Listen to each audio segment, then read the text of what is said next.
bem-vindos a mais um VPROcast, né?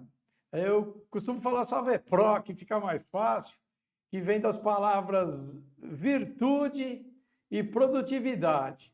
E mais uma vez estamos aqui com uma pessoa que tem virtudes, produtividade, propósito, que é o comandante Ronald Gomes. Mais uma vez, muito obrigado pela presença. Eu que agradeço aí essa oportunidade, Ricardo. Estar aqui é sempre um prazer. Eu te conheço já há quase 2 décadas É verdade. e o Ricardo é uma pessoa que está dentro do meu coração, Obrigado. porque ele foi o primeiro patrão do meu filho. Ele deu a primeira oportunidade de emprego para o Caio. O Caio tinha uns 14 para 15 anos de idade, mais ou menos. E hoje eu vejo assim, o Caio com algumas coisas que ele aprendeu na época que ele trabalhou contigo. Que legal. Então eu sou muito grato ao Ricardo. Por isso, além dele ser uma pessoa muito bacana, ainda tem essa característica de ter sido o primeiro empregador do meu menino, né? E o Caio vai ser papai, a gente está O sabendo Caio, aqui, Caio né? vai ser papai, eu vou ser vovô. É isso aí, né? Estava na hora mesmo, né? É isso mesmo, tá orgulhoso. Tá orgulhoso, homem, né? é. A gente teve um episódio anterior, né? Que já era sobre aviação, a gente vai continuar aqui, mas antes de começar no assunto mesmo, a gente quer fazer aqueles agradecimentos que faz sempre. Primeiro, a EDESP por ceder os estúdios, não só os estúdios, né? Porque o Cid Marques está ali na operação hoje. Às vezes é o Luciano, às vezes é o professor Cid. Você pode ver aí os cursos que a EDESP tem, também os endereços, telefones, e procurar seu curso para ter algo profissionalizante. Também queremos agradecer ao grande amigo Arthur Dafs, que tem a Dafs de Marketing Digital, procure-o para essas coisas que, inclusive, ele está cuidando para mim com respeito a assuntos de mídia, né? Agradecer também a Bia Azuli, que é a semijoia que combina com você. Grande beijo para a Beatriz, que a Bia Azuli sempre esteja ó, subindo, subindo, né? E também falar da Black Zone. A gente vai falar da Black Zone no final aqui, É, que é a nova empreitada aqui do comandante Ronald, né? Após deixar a aviação. Mas isso vai ficar mais para o final, tá bom? Esse papo assim mais familiar, vamos isso. colocar assim. Então, para a gente começar com o assunto de aviação, né? Voltar ao assunto, eu até acho que falei isso no outro. Existe um fetiche sobre a aviação, assim, dentro das profissões, né? Isso vem porque o homem anda, corre, nada, mas daí de repente Não, ele quis virar uma águia. olha, a origem desse fetiche eu não sei. Mas eu sei o seguinte, que quando a aviação surgiu, era uma coisa muito elitizada, né? Era uma coisa assim que era muito caro, né?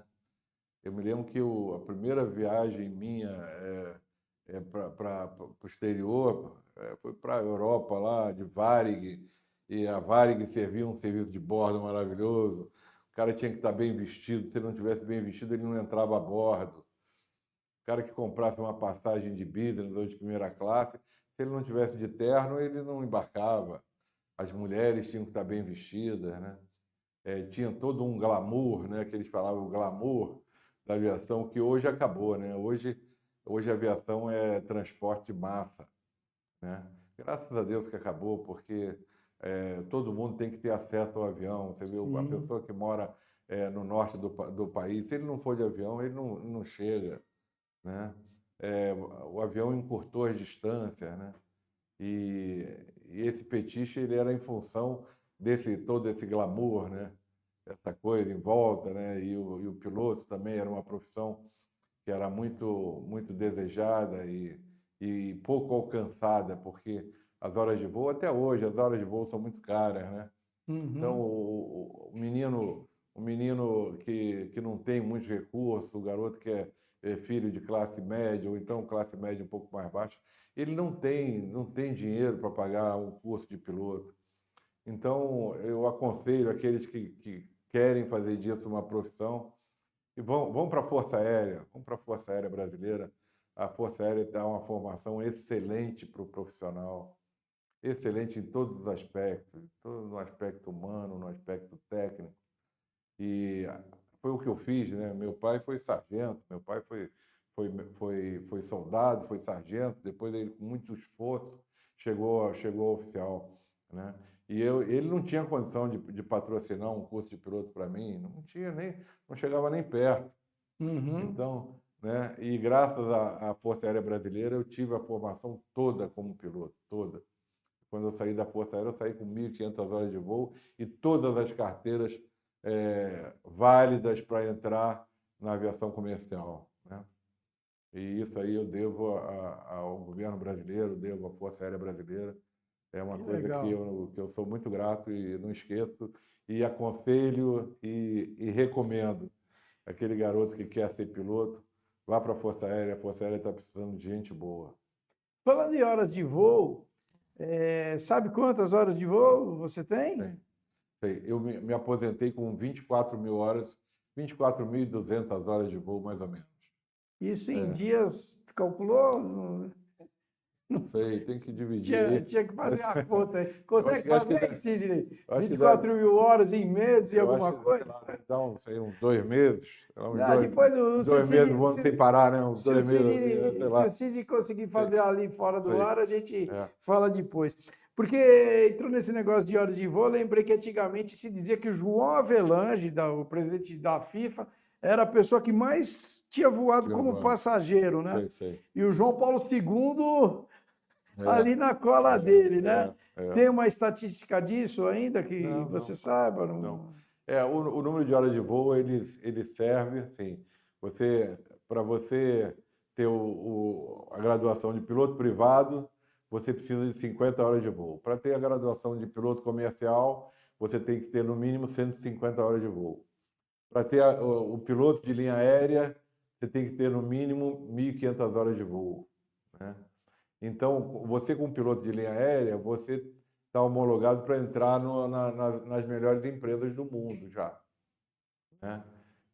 Então é isso. Depois que você entra, aí, aí você vai seguindo uma carreira ali. Se você for mudar de empresa, né? A tua empresa foi à falência, a tua empresa entrou num declínio, você perdeu o emprego, aí você vai querer ir para uma outra empresa, a outra empresa pode estar exigindo, não, para essa qualificação aqui, eu quero 3.000 horas de comandante de Airbus, eu Uhum. quero um total de 5.000 horas de voo, eu quero um total disso, um total daquela quantidade de horas de voo, de experiência, né? Eu nunca vi ninguém pedir mais do que 10.000 horas de voo para qualquer emprego, nunca vi. Então, a partir de 15.000 horas de voo, quando eu completei 15.000 horas, eu relaxei nessas coisas. Eu falei assim, deixa para lá, vamos voando aqui, vamos voando e vamos tocando e vamos esquecendo essa Ah, parte aí, porque primeiro que ela não era representativa mais, e sim. segundo que eu também fiz o possível para manter meus últimos empregos aí, graças a Deus deu certo, né? Lembrando que no início de carreira foi muito difícil, né?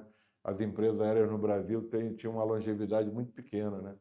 Então, Uhum. lembrando, VASP, Varig, Transbrasil, Rio Sul, Nordeste e por aí vão. Essas empresas todas vieram a falir, né? Então, a gente tem até uma Entendi. brincadeira, né? Que um piloto da minha idade é um piloto astronauta. Eu falei, pô, por que astronauta? Porque já foi para o espaço várias vezes, né?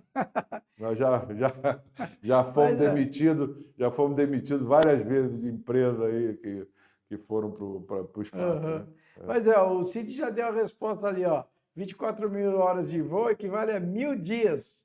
Se o ano É. tem 365 dias, é 3 anos da 3 sua anos. vida no É ar. mesmo, é 3 anos, é isso É, mesmo. 6 horas. tempo, né? E se voar 6 horas por dia, dá 4.000 horas, 4 4 mil mil dias, dias. né? 4.000 dias. Ó, um fato Exatamente. que eu vou E até bater uma voa, foto. e voa 6 horas por dia mesmo, quem está aqui dentro do Vou até Brasil, mais, porque boa. o, Tem o etapas que a piloto gente fala não. assim: vou sair de São Paulo, vou lá em Manaus, passo em Recife e volto de noite e durmo em casa. É, Enquanto você pegou o metrô só para ir ali na Praça da Sé é, e voltar. é verdade. Eu tenho umas curiosidades. Sim. Antigamente se falava muito de Triângulo das Bermudas, tanto para navio quanto para aviação. Aí parou com isso um pouco, né? É, Lembra disso, né? lembro. Então, tem alguma coisa a contar para a gente sobre isso? Se é mito? Não, o que eu tenho é aquilo que todo mundo sabe, né? Teve um avião que desapareceu ali. Uhum. Aí ficou essa lenda, né? Porque um acidente aéreo ele tem uma comoção mundial, né? E como esse avião desapareceu, aí tem várias teorias, né? Teoria daqui, teoria dali. Aí fizeram, nesse Triângulo das Bermudas é onde tudo acontece, né? Isso. O avião entra, não sai mais, ele entra em outro plano, entra. Bom, eu sobrevoei o Triângulo das Bermudas várias vezes, nada aconteceu, Uhum. graças a Deus, né? A rota que a gente fazia para Nova York, ele sobrevoava o Triângulo das Bermudas. Eu nunca vi nada. Acho que foi só lenda Mas lenda chegaram a fazer urbana. filme na época. Chegaram, né? isso aí da Ibope, né? Isso aí Então. da Ibope, mexe com o Exatamente. imaginário das pessoas, né? É As pessoas igual ficam... falar da Antártida, né? Não se sobrevoa ela tal, né? Não, Antártica não, Então, sobrevoa. Meu irmão já posou na Antártica e tudo, Aham. Eu nunca não, mas tem um amigo meu que ele voa para um executivo aqui em São Paulo e esse executivo gosta de ir para a Austrália. E o caminho mais curto é pela Antártica, né? Imagino isso também. Ele vai por baixo, né? Vai por baixo, Uhum. ele vai para Então, ele vai muito para lá. Eu nunca fui não, uhum. nem quero. Tá certo. Nem quero, E eu sei que não é seu campo, mas é fascinante para a gente ver a Esquadrilha da Fumaça, né? certo. E eu já vi no Autódromo de Interlagos, em corrida de Fórmula 1, e uma vez eu estava em Atibaia, na casa de um tio meu passando férias, era moleque, e eu dentro da piscina, aquela moleza, vida tranquila, e eles foram treinar lá em cima de Atibaia. Eu falei, poxa, que presentão, né? Eles têm alguma documentação diferenciada para fazer isso? O piloto que Treinamento? quer ser piloto da Esquadrilha da Fumaça, ele tem que ir para a Academia da Força Aérea, tem que se formar oficial aviador, vai fazer o estágio em Natal. Depois do estágio em Natal, ele tem que pedir para voltar para Pirassununga para ser instrutor da academia. Porque ali, como instrutor da academia, ele vai ensinar para os cadetes tudo em relação ao avião, inclusive acrobacia. Então, aqueles pilotos que têm mais tendência para esse tipo de atividade, eles são selecionados pela Esquadrilha da Fumaça para fazer parte da esquadrilha. Aí vão para lá. Aí começam os treinamentos e tudo. É uma coisa muito profissional. A Esquadrilha da Fumaça é uma esquadrilha extremamente profissional. Não tem nada de risco ali. Quer dizer, o risco ali é tudo muito calculado. Sim. Então, você vê, o índice de acidentes na esquadrilha é praticamente zero. Sim, sim, Né? sim. Porque é treinamento contínuo, é treinamento diário de tudo que eles fazem. Tudo ali é muito calculado, muito técnico, muito profissional mesmo. Então, vale a pena ver aqui de baixo e vale a pena voar lá em cima também, junto com a esquadrilha. Tá certo. É. Nesse segundo repórter, eu estou matando mais curiosidades, porque no primeiro ele ficou contando realmente a história dele, né?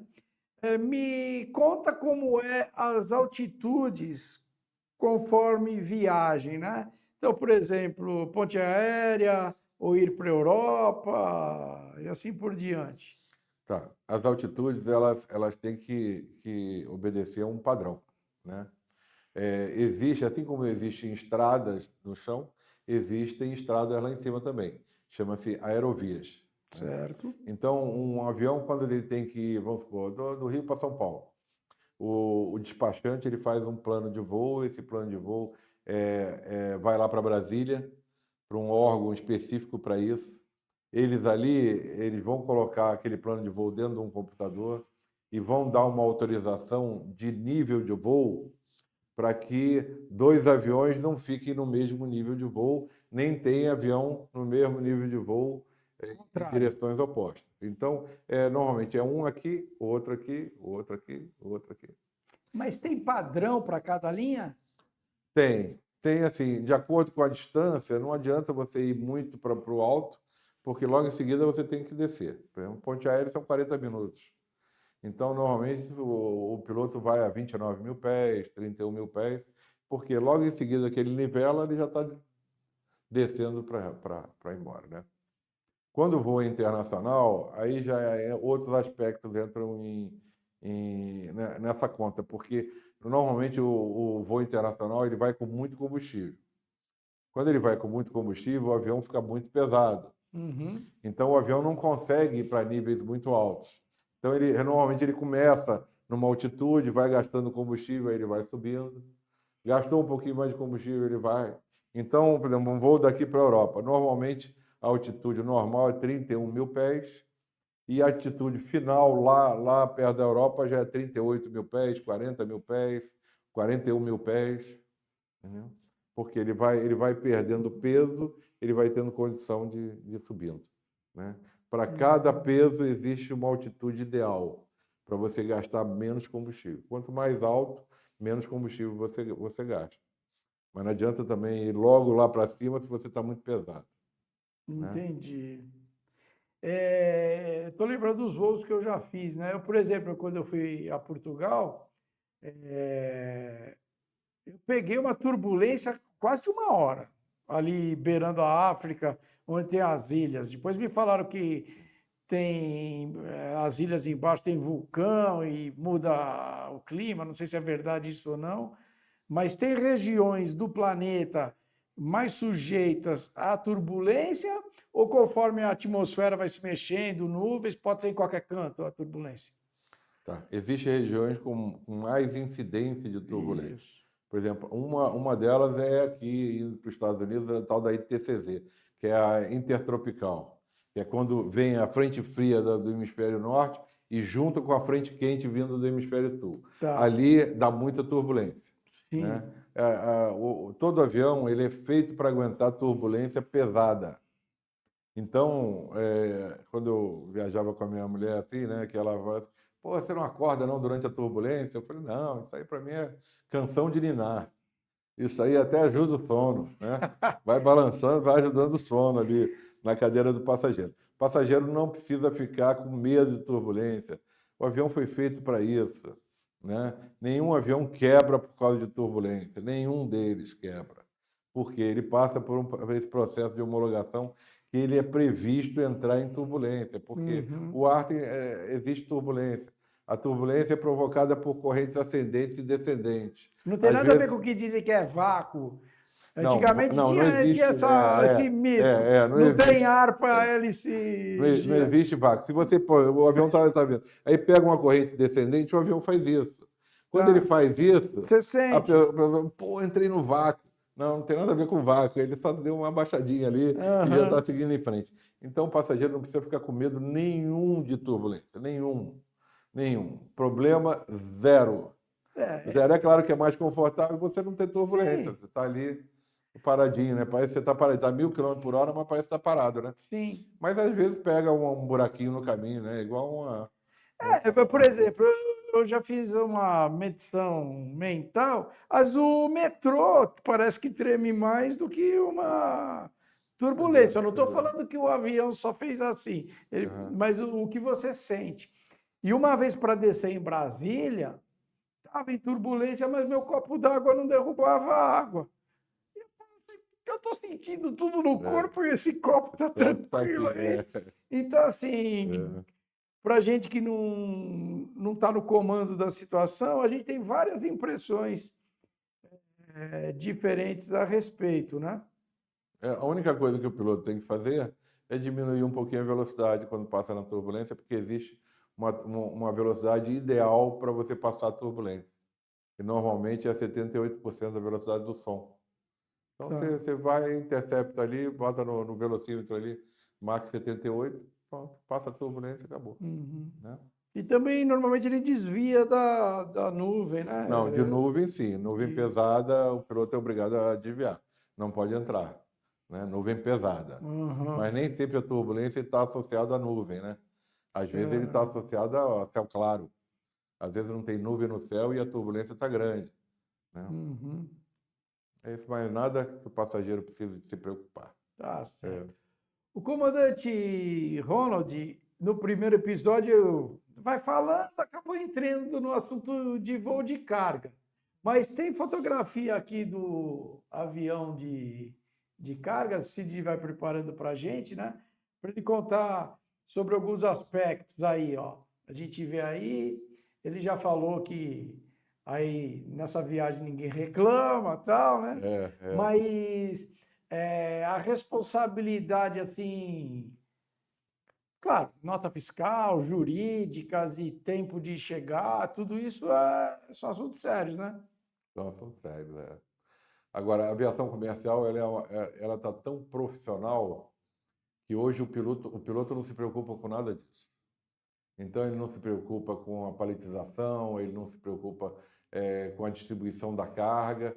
Quer dizer, ele tem que checar, né? Ele recebe um papel a bordo onde tá escrito, né? Como é que está sendo distribuída a carga, Tantas que toneladas, tipo de tal. carga o que você está transportando, se tem algum material perigoso, se não tem algum material perigoso que demande algum tipo de providência.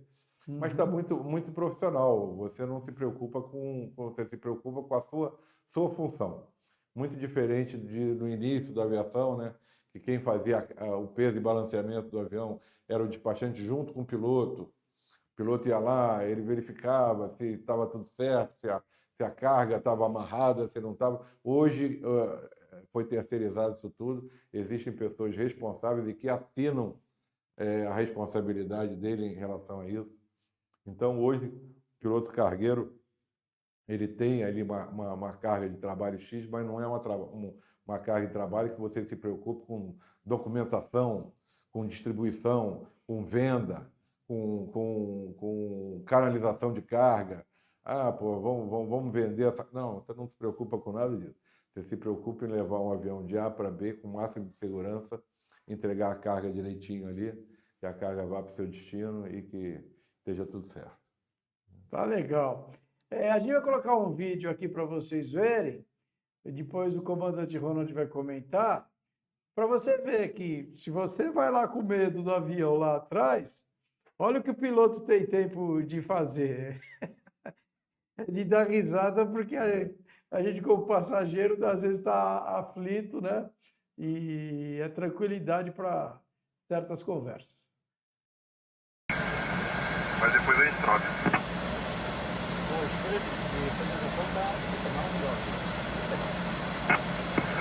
Eu também não peguei o airdrop de você, não, senão a gente já passava agora.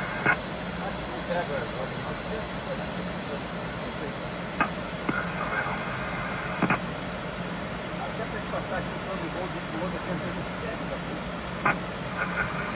Verdade. Aí os dois hábitos vou virar lá.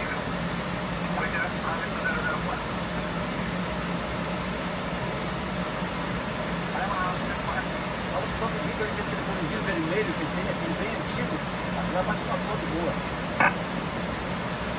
Não entendi, moto, fala de novo. Rapidinho, pegar aquele telefone que tem vermelhinho, tá? O que aconteceu ali? Esse voo foi uma coincidência muito grande, porque eu estava vindo de Miami para São Paulo e esse meu amigo estava vindo de Manaus para São Paulo. E a gente se encontrou numa aerovia, né? Eu por baixo, ele por cima, e nós estávamos na mesma velocidade, na mesma aerovia, em níveis diferentes, e um pouquinho afastado, de acordo com que eu, do meu avião aqui, eu consegui filmá-lo lá. E eu estava fazendo aquela filmagem e queria ver se pelo airdrop eu já passava o filme para ele lá, entendeu? Mas não deu certo, porque estava a 300 metros ali, né? 1000 pés de diferença. E eu não consegui passar. Aí eu falando para ele, né? Eu não consegui passar para o airdrop, mas quando chegar lá no destino eu vou passar esse filminho para você, né? Porque é um filminho muito interessante, né? Dá para ver a esteira de turbulência que o avião faz, né? E os dois aviões da mesma empresa. Quer dizer, eu estava num avião da empresa e ele no avião da mesma empresa, voando para o mesmo destino, na mesma aerovia, só defasado ali em alguns metros, né?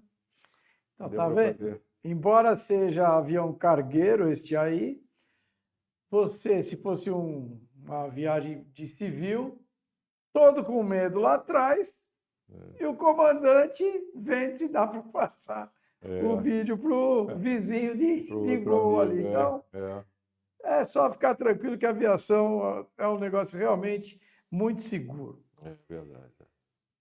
Fala de uma variedade de rotas que você já cobriu. Tá. Olha, eu entrei na aviação pela Tram Brasil, aviação comercial, né, pela Tram Brasil. Antes disso, eu veio na Força Aérea. Na Força Aérea, a gente fazia voo assim, né? Voo para o Xingu, voo para Porto Nacional, só tem índio, né? Vai para Manaus, vai para São Gabriel da Cachoeira, vai para esses lugares mais inóspitos, né? Que a Força Aérea atende com muito profissionalismo, né? Muita brasilidade, né? Depois eu fui para a Tram Brasil. Na Tram Brasil eu fui voar 707 e o 707 ele voava, durante o dia ele voava passageiro, à noite ele voava cargueiro. E tinha um voo específico que era um voo de carga para Montreal. Esse voo acontecia de vez em quando. Tinha outro voo que era um voo da Ingesa, que era um voo fretado, que a gente ia lá para a Arábia Saudita e você ficava praticamente um mês voando lá, junto com os sheiks árabes lá, aqueles caras lá, e era a Ingesa tentando vender armamento. Isso aí aconteceu também. Eu não cheguei a fazer esse voo, mas esse voo acontecia. Depois eu fui para o 767, que a gente começou a fazer charter para os Estados Unidos. Na época, a Varig tinha um monopólio de voos internacionais, só quem podia fazer voo internacional na época era a Varig, e as outras empresas só podiam fazer charter, né? E a Tram Brasil começou a fazer charter para Orlando. Ninguém conhecia Orlando na época. Orlando, pô, era nome de gente na época. Ninguém sabia que Orlando tinha um parque da Disney. Com o passar do tempo, as pessoas começaram a procurar, começaram a ver que Orlando é uma cidade bacana, né? Que tem muitos parques, né? O sonho de toda criançada ir lá na Disney, etc, né? Aí é isso. Depois eu fui para o voo nacional, comecei a fazer voos nacionais de 737 no Brasil inteiro e na Argentina, para a Argentina. Agora, é interessante mesmo quando eu vou na China, né? Que na China eu fiquei sediado em Taipei, na capital de Taiwan. E de Taiwan a gente tinha uns voos curtos, tinha uns voos médios e os longos, né? Os curtos eram muito pequenos, os médios eram mais para Singapura e para Bangkok, e os longos que eram Paris, Londres, Nova York, Anchorage, no Alasca, né? Dallas, que eram os voos mais longos, né? Então, nessa oportunidade, eu pude fazer bastante voos para essa área, né? Depois que eu voltei para o Brasil, voltei desempregado e aí não tinha emprego na aviação, foi depois do atentado do Bin Laden, né? Não existia emprego na aviação. A aviação entrou num declínio muito grande por causa daquele atentado, né? Aí eu montei uma locadora de carro para mim lá em Fortaleza. Tá. Fiquei vivendo de aluguel de carro, até que a aviação começou a melhorar. Aí eu fui para a Agência Nacional de Aviação Civil como inspetor. Depois a BRA me contratou como chefe de treinamento. Depois a Avianca Brasil contratou como piloto-chefe. Fui lá, fiquei um tempo como piloto-chefe na Avianca Brasil. E aí até que eu fui para a cargueira ali na Latam Cargo, e meus últimos 15 anos por ali transportando carga. Tudo é em inglês na aviação? Todos os manuais são em inglês. Até o avião feito pela Embraer, os manuais dele são em inglês, porque a Embraer vende avião para o mundo inteiro. Sim. Né? E a linguagem da aviação é o inglês. Mas é inglês técnico. Inglês técnico. Exato, inglês técnico. E para você se comunicar tem que ser inglês também quando você sai do Brasil. Né? Sim. Quando você está no Brasil, eles aceitam os dois, tanto o português quanto o inglês. Tem uma onda aí que está querendo proibir o português dentro do Brasil, mas ainda não pegou, não. Então, por enquanto, você pode falar em português ou em inglês dentro do Brasil, mas quando você sai, você tem que falar inglês, você passa por uma prova de homologação. Se você não passar nessa prova, você não pode sair do Brasil. Então, existe essa prova, que é uma prova muito puxada, por sinal. O cara tem que estar estudando inglês, até quando ele passa na prova, já começa a estudar para a próxima, entendeu? Porque a prova é puxada. A prova Imagino, não é fácil, não é. Também é uma questão de segurança isso, né? Até nome de passarinho em inglês você tem que decorar. É. Urubu, como é que chama? Como é que chama? Você tem que decorar isso tudo, porque eles cobram isso aí na prova. Comunicação com a torre. Pois é isso que nós estamos falando. Existe vários órgãos que você tem que se comunicar, né? Começa com a autorização de tráfego aéreo. Então, depois que você faz o plano de voo, a autorização do teu voo, ele é feito através de uma frequência X, que você pede autorização e ali ele te passa a autorização. Essa autorização pode chegar via fonia ou pode chegar via computador também. Depois, para você iniciar o táxi, para você fazer o tal do pushback, que o tratorzinho te leva para trás para você iniciar o táxi. Para você iniciar o táxi, todas as operações de táxi, de chão, são coordenadas numa frequência que é o solo. Então, solo Guarulhos, solo Galeão, solo Salvador, solo Nova York, é o solo que coordena. Depois você faz o pushback autorizado por eles, ele fala assim, olha, táxi para cabeceira 09, via taxiway Golf Alfa, aguarde antes da Alfa autorização para interceptar Golf. Vamos supor, uma coisa assim, né? Depois, para você, na hora de decolar, um pouquinho antes de decolar, você entra em contato com a torre. A torre de controle é a responsável pela sua decolagem e pelo seu pouso. Então, você decola com a autorização da torre e logo depois da decolagem, você já passa para um outro centro, que é o controle de aproximação e de decolagem. Então, esse controle ele vai te levar até uma determinada altitude, a partir daí você passa para um centro. Então, é outra frequência, você vai trocando de frequência ali para falar com os vários órgãos de controle. Então você sai do Brasil falando com a Torre do Brasil, depois de quantas horas de voo começa a estar subordinado a outra área? Pois é, aí você, enquanto você estiver no território brasileiro, você vai saindo de um centro para o outro. Um centro Brasília, vai para o centro Recife, do centro Recife, aí você passa para a Oceânica, aí depois de Oceânica, aí você passa para outro país, aí passa para a Ilha do Sal, passa para Tenerife, e aí você vai, isso pelo centro. Né? Quando você começa a descida, aí é a mesma coisa inversa. Você sai do centro, vai para o controle, e quando chegar perto da pista, você passa para a torre para poder pousar. Pousou, livrou a pista, passa para o controle de solo naquela localidade, né? Na localidade do destino. É essa aí mais ou menos a sequência. Eu vou dar as impressões que eu tive do pouco que eu viajei, né? Embora o pouco que eu viajei pode ser mais do que muita gente, mas é muito pouco perto dele, né? Congonhas. Todo mundo fala que a pista é curta, tal, que a cidade invadiu, né? E existe uma preocupação de fato cada vez que vai descer ou subir ali do comandante? Existe, porque a pista ela não é longa, né? Agora, todos os cálculos são feitos para aquele tipo de pista. Então, tanto cálculo de pouso quanto cálculo de decolagem. E aquilo ali só é feito em caso de máxima segurança. Entendeu? Quando acontece algum acidente desse, vão ver o que aconteceu. E aquele acidente de Congonhas foram várias coisas que levaram a acontecer aquele acidente, né? O groove de pista, o fato de um reverso estar travado, o outro estar funcionando, o comandante não era muito experiente em Airbus, o instrutor dele não era muito experiente de voo total, o comandante era muito mais experiente do que ele, mas ele não tinha experiência de Boeing, mas não tinha de Airbus. Então, são uma série de coisas que levaram a acontecer aquela tragédia, né? Agora, o pousar lá em Congonhas é uma coisa assim, tranquila, só que você tem que ter o máximo de atenção como máximo. E não pode ficar querendo, assim, que o pessoal gosta de alisar pouso, né? Alisar pouso é fazer aquele pousinho que os passageiros nem sentem, né? Ali não dá para brincar muito, porque a pista é curta. Então, Eu desci em Maputo, parecia uma carroça. Quando Deu um tranco assim, ó. quando o comandante faz o pouso, ele tem uma faixinha ali na pista que ele tem que tocar a roda. Ele não pode tocar a roda depois daquela faixa. Então, se o avião está flutuando ali e está passando a faixa, ele tem que botar o avião no chão e dar aquela porradinha, né?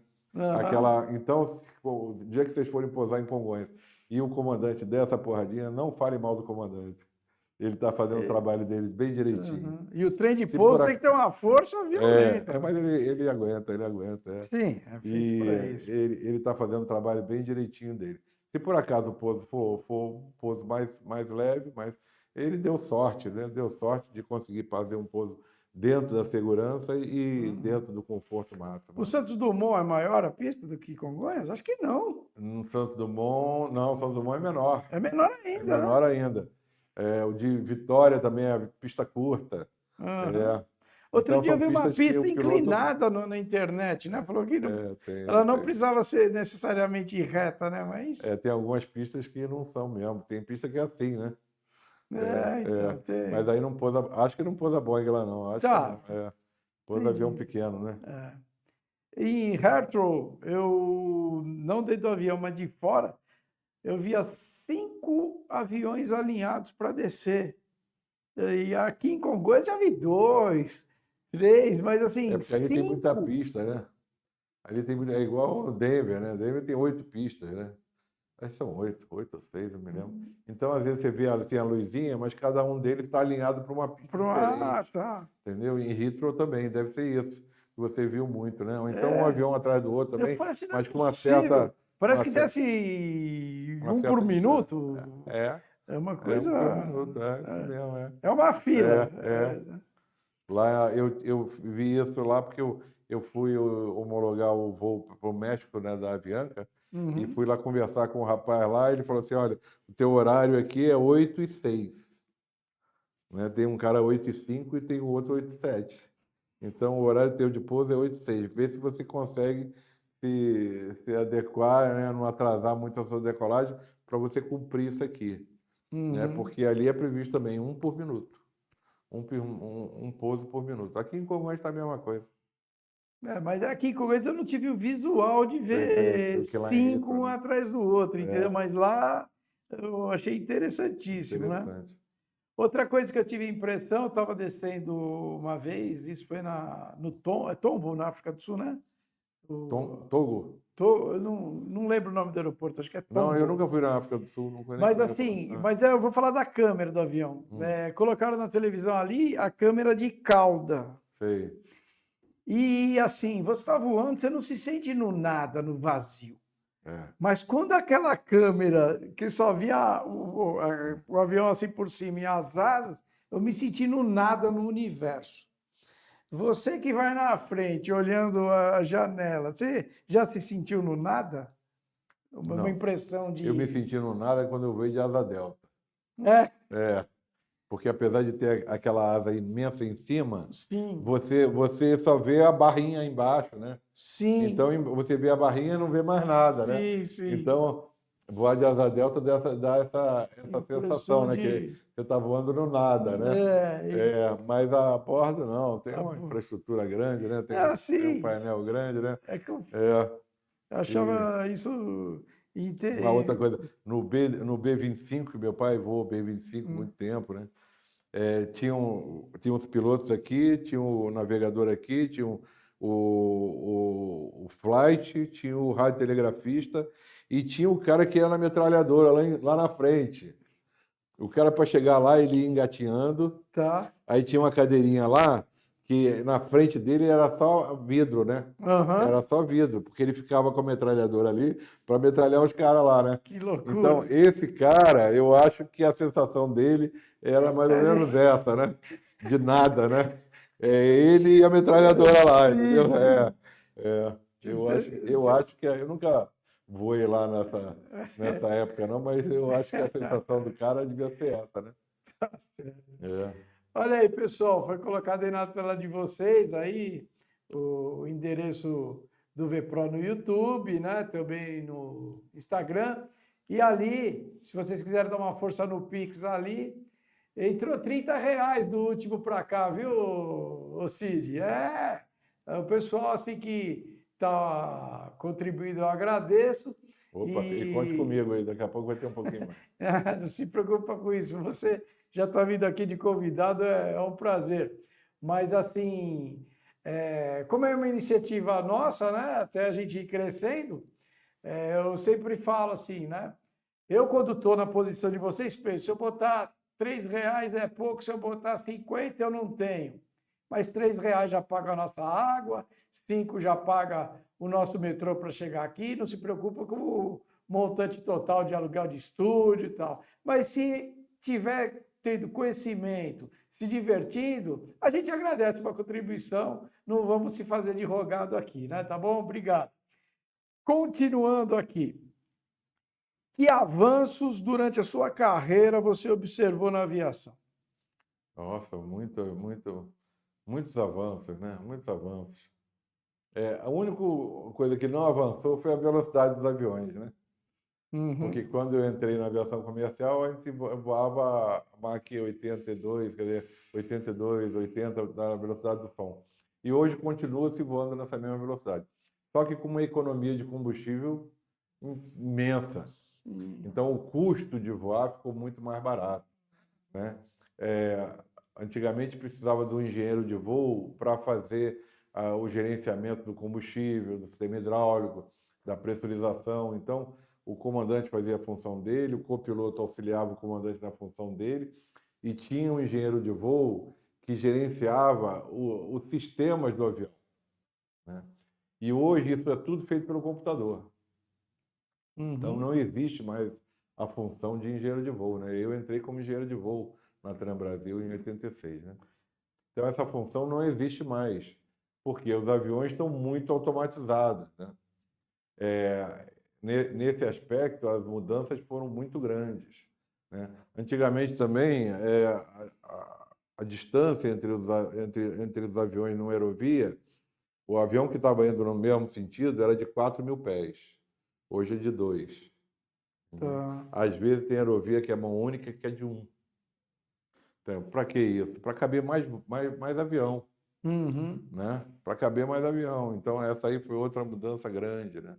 A regulação mudou muito. Hoje tudo é muito amarrado, muito por conta de segurança mesmo, né? Sim, sim. Hoje, em qualquer lugar do mundo, o avião está sendo monitorado 24 horas. Então, se uma empresa está com um avião voando entre Singapura e Hong Kong, o cara entra numa sala e ele fica sabendo qual a altitude que está, qual a velocidade que está, a pressão externa, qual a temperatura do motor, como é que estão os motores. E se ele quiser falar com o comandante, ele pega um telefone e liga. Que incrível, né? Entendeu? Incrível, né? Falando de Ela- segurança, eu lembrei uma vez lá na Espanha de ver o policial na frente dos pais, evidentemente, revistando uma criancinha, porque nunca se sabe se os pais vão colocar no idoso ou na criancinha algo que não se deve entrar parte de no segurança. avião, né? E essa parte mudou muito também, né? E hoje, para você entrar num avião é uma complicação, né? Sim, É uma complicação. É em função dos atentados que houveram no passado, né? sim. É. Bom, mais um dia o comandante Ronald encerrou a carreira, né? Pode Isso. voltar se alguém convidar? Não sei, vou pensar. Ah, mas pode, porque Vou pensar, o vou brevet é pensar. para a vida inteira, né? Eu vou pensar. E quando ele encerrou a carreira, ele foi para o ramo de barbearia. Vamos falar um pouquinho sobre o que você Eu não. faz hoje. Pois é. Olha, eu me aposentei um ano e pouco atrás, e logo que eu me aposentei, eu fiz um MBA que eu recomendo a todos. É um MBA da Hub, HUB. É uma escola feita pelo ministro Paulo Guedes. Excelente o curso praticamente todo online, excelente o curso. E eu resolvi voltar a estudar, e esse MBA era uma coisa que eu estava tentando fazer na época da aviação, mas nunca conseguia em função das escalas, dos pernoites, não poderia me dedicar muito. Quando eu aposentei, eu falei assim, bom, agora eu não tenho mais desculpa, vou fazer esse MBA. Aí fiz. E comecei assim, a aprender a analisar empresas, analisar balanços, vi assim, abriu muito a minha cabeça em relação a business, né? E aí, pronto, eu como piloto, a vida do piloto termina aos 65 anos. Eu estou com 66 hoje, né? Uhum. Depois de 65 anos, os pilotos eles se aposentam mesmo, né? Está na hora de parar mesmo. Eu voei 47 anos da minha vida. né? E outra coisa, muita noite sem dormir, muito desgaste físico, né? Físico. E então estava na hora mesmo de parar, né? Estava na hora. Uhum. Eu não quis forçar nada, não, sabe? Eu acho que a vida é feita de ciclos e a gente tem que respeitar esses ciclos, né? Então, teve o meu ciclo na minha vida na aviação, que foi excelente. Eu só tenho agradecimentos a fazer a todos que me ajudaram, aqueles que trabalharam comigo, aquelas empresas que me deram oportunidade de trabalho. Eu sou muito grato a todos e saí da aviação só com o coração cheio de agradecimento, graças a Deus. Mas reconhecendo que foi uma fase que passou. Então, acabei minha fase na aviação, comecei esse MBA, comecei a estudar um pouquinho sobre empresas, e eu cheguei à conclusão que o setor de barbearia é um setor muito subpenetrado. Por quê? É o setor de cabeleireiro, não. Cabeleireiro porque a mulher está acostumada a ir no cabeleireiro desde sempre, Uhum. né? A minha mulher, então, vai desde sempre. E já o ramo de barbearia, não, porque os homens, agora que eles estão começando a ter barba, quem tem barba tem que cuidar dela, né? Sim. E as barbearias antigas, às vezes, não sabem fazer um desenho de barba de acordo com o padrão, Com o né? Hoje rosto da pessoa. existe um curso chamado de visagismo. Uhum. É um curso que analisa o teu rosto para que a sua barba ela seja definida de uma forma que ela corrija os defeitos do teu rosto. Se você tem o rosto quadrado, se você tem o rosto redondo. Existe um curso para isso, né? Uhum. E hoje, o homem, além de estar um pouco mais vaidoso em relação ao que era no passado, ele precisa se apresentar bem. É uma exigência do mercado hoje, que o homem esteja bem apessoado, que ele precisa se apresentar bem. Isso aí faz parte hoje da carreira dele, Uhum. né? E então, atendendo a esse público que precisa se apresentar bem, um público mais vaidoso, um público que usa barba, um público que hoje faz uma sobrancelha, que antigamente ninguém fazia sobrancelha, Sim. né? Hoje o homem faz sobrancelha, porque a sobrancelha, eu aprendi isso no curso lá, a sobrancelha é a moldura do rosto. Então, os homens estão procurando ser mais vaidosos, independente da orientação sexual. Cada um tem a orientação Sim, sexual que sim. quiser. Mas o cara tem que se apresentar bem para o trabalho, né? Uhum. Então, para direcionar, quer dizer, para preencher essa lacuna, eu vi que a Black Zone está fazendo um trabalho excelente. E eu fui lá, conversei com o dono, com o Paulo, com o Caio, fui lá conversar com eles, vi o plano de negócio deles, analisei vários DREs, né, sobre barbearias, e eu vi que seria um bom business, um bom negócio, né, uma boa forma de você rentabilizar o seu capital. Eu, graças a Deus, estou aposentado, mas uma parte dessa aposentadoria eu pude direcionar para... Eu comprei 2 barbearias da Black Zone, uma lá em Pinheiros, na Morato Coelho, e a outra atrás do shopping em Higienópolis, ali na Veiga Filho. Tá certo? A primeira já inaugurou mês passado e a segunda vai inaugurar no final do mês agora. Tá? E é um setor que eu pretendo ir em frente. Se todos os números que eles me passaram e que eu imagino que eles se comprovarem na realidade, da segunda vai para a terceira, da terceira vai para a quarta. Eu quero gerenciar de Portugal, pode ser? Opa! Se Deus quiser, quem sabe, né? Eu só vou discordar de uma coisa dele aqui, É. que é o seguinte: a Veiga Filho está no meu coração. A Veiga Filho não é a rua principal do Shopping Higienópolis, porque a rua de cima chama-se Avenida Higienópolis e tem os apartamentos. Mas a rua comercial do Shopping Higienópolis É a Veiga é Filho. a Veiga Filho. Exatamente. Então, falar que a Veiga Filho é a de trás, no meu coração não bate. A Veiga Filho é a principal É a para você principal. que quer ir lá É. na área comercial do bairro. Vamos colocar o vídeo aqui da Black Zone aqui, o Cid, por favor. Foi feito um vídeo bem bonito aí.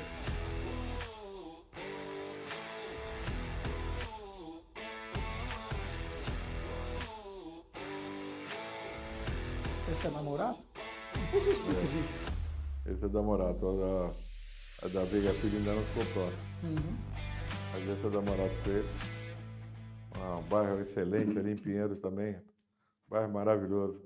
São Paulo é uma terra maravilhosa, né? Sim. É maravilhoso isso aqui. Eu sou curitibano, mas eu sou apaixonado por São Paulo. Eu admiro muito o espírito empreendedor e a forma com que o paulista encara o trabalho, né? Realmente. Né? Bom, É espetacular. Isso é diferenciado do resto do Brasil. o tempo urge aqui, a coisa anda.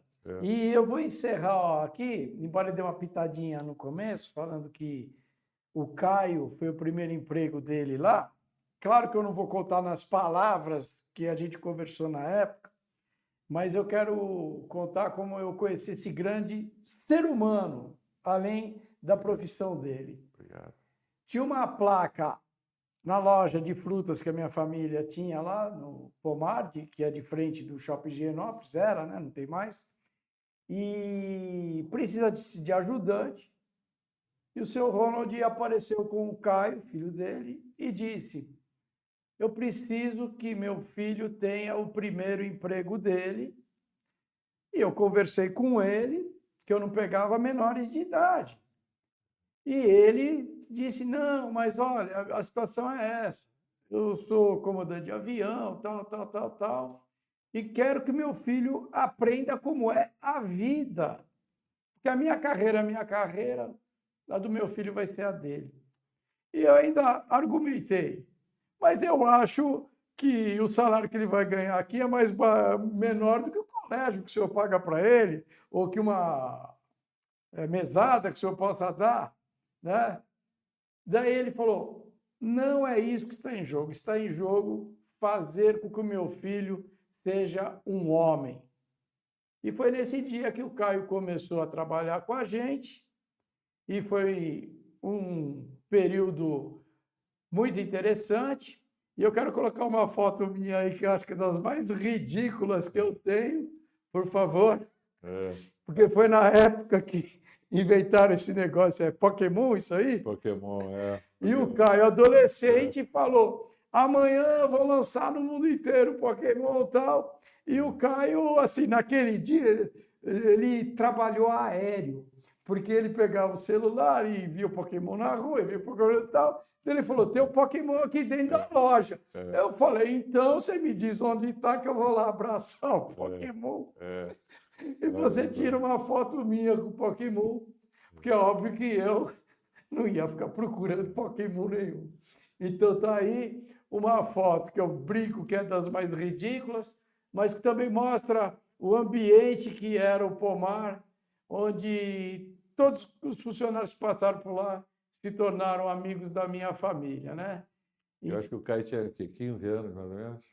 Se você falou que ele está com 29 agora, né? Acho que o Caio tinha 15 anos. E o pomar foi uma grande lição para o Caio. Eu tenho certeza que o que ele aprendeu com você, ele não vai esquecer nunca mais na vida. E até hoje ele é engrenado assim: isso aqui, aquilo ali, aquilo aqui. Ele que organiza tudo, ele é muito jeitoso assim, na área de organização das coisas. Eu acho que por causa do emprego que você deu para ele. Você sabe que eu vou contar uma coisinha de outro funcionário, Rodrigo Gomes, que hoje é psicólogo.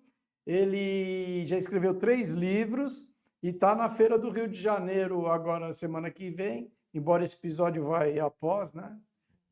Já vai ter passado a Feira do Rio de Janeiro de livros.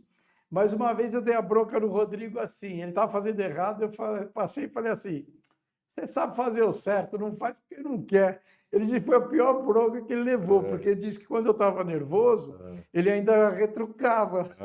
Mas falar para a pessoa: você não faz direito porque não quer. Não quer, acabou com o cara. Ronald, obrigado, cara. Que alegria te ter aqui, obrigado. Viu? Alegria toda mesmo. Então, tá muito bom. Obrigado. Obrigado a vocês. Ficamos aqui com o VPRO mais uma vez. Abraço. Obrigado.